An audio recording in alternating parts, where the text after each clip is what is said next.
Hi viewers.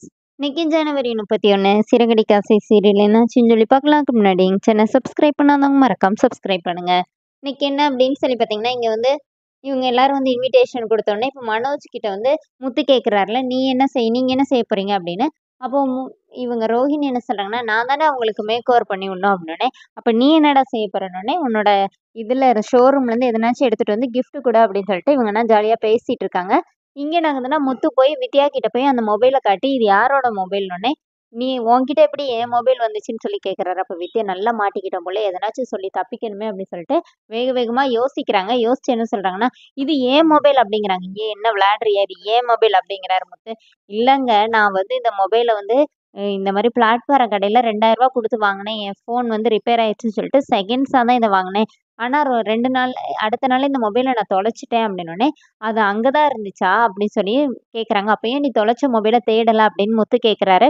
"அத நான் எங்க தொலைச்சேன்னே எனக்கு தெரியலையே! எங்க மிஸ் ஆச்சுன்னு எனக்கு தெரியல. அப்புறம் நான் எப்படி தேடுவேன்?" அப்படின்னு சொல்லி எப்படிலாமோ சொல்லி சமாளிச்சுடுறாங்க. ஆனா முத்துக்கு டவுட் மட்டும் கிளியர் ஆகவே இல்ல.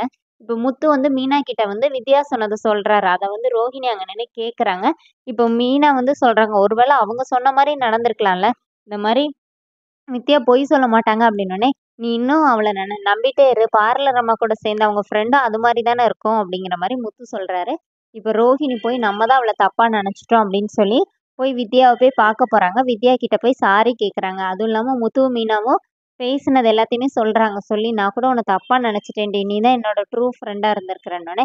"சரி விடு. அன்னைக்கு நீ பாட்டுக்கு இதெல்லாம் சொல்லிட்டல்ல, எனக்கு அதான் கவலையாயிருச்சுன்னு" சொல்லி 2 பேருமா பேசிட்டு இருக்கும்போது, சரி விடுன்னு சொல்லி இப்படி தொடும்போது ரோஹிணி கத்துறாங்க. "என்னடி ஆச்சுன்னோனே?" "நானே ஏற்கனவே அடி வாங்கிட்டு இருக்கேன்டின்னோனே." "என்னாச்சு?" அப்படின்னு சொல்லும்போது, இந்த மாரி எனக்கு பேய் பிடிச்சிருக்கதா சொல்லி அடிக்கிறாங்கன்னோனே, "ஓ! மலேஷியாப்பா, மலேஷியா பேய்ன்னோனே."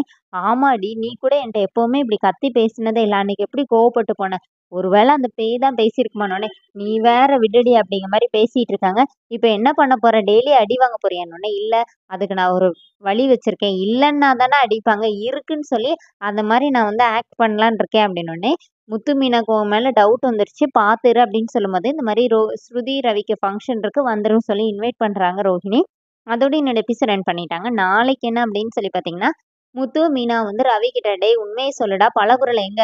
உன் முகத்த பார்த்தாலே தெரியல. பேய் முழி முழிச்சிட்டு இருக்க என்ன?" அப்படின்னு சொல்லி கேட்டோனே, இந்த மாரி "அவள காணோம்டா. ஃபோன் பண்ணி பார்த்தாலும் ஸ்விட்ச் ஆஃப்னு வருதுன்னோனே." இப்போ ரவி ரொம்ப பயந்து போயிருக்கிறாரு. எல்லாருமே பார்ட்டி ஹாலுக்கு வந்துடுறாங்க. அப்போ ஸ்ருதியோட அம்மாவும், அப்பாவும் வராங்க. அப்போ ரவி வந்து வாங்கன்னு சொல்லி கூப்பிட்டோனே, "ஸ்ருதி எங்க மாப்ள?" அப்படின்னு கேட்குறாங்க. ரவிக்கு என்ன சொல்லன்னே தெரியாம அப்படி பயந்து போய் நிக்கிறாரு. அதோட என்னோட எபிசோட் எண்ட் பண்ணியிருக்காங்க. Thank you.